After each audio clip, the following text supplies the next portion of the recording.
nangyari ngayon? Well, a witness was presented by the prosecution, no?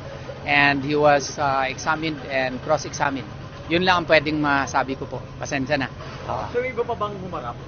Isa lang. Male witness po ang nag-testify kanina. And then, cross-examine ko, saka nung ibang mga kasama ko rin. Yung dalawang lawyers o tatlo, hindi na nga nag-cross-examine eh.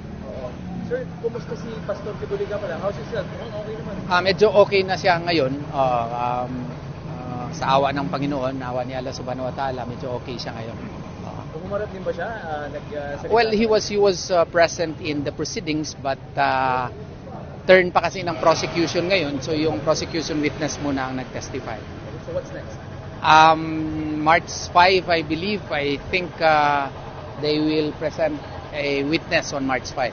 Sir, anong kaso yung hearing? Yung same. Yung 2 counts ng qualified trafficking. Kano po ba kayo na mag-file ng application for bail?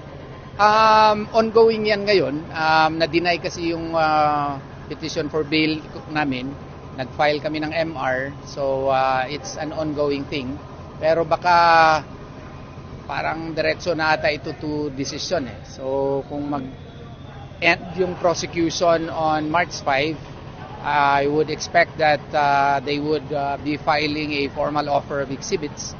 We will file our comment and then thereafter we will be filing our demurrer to the evidence. Tingin niyo sir, ano nagiging takbo ng kamusta yung nagiging takbo ng hearing? Nasa kamayan lahat ni Allah Subhanahu wa Ta'ala po.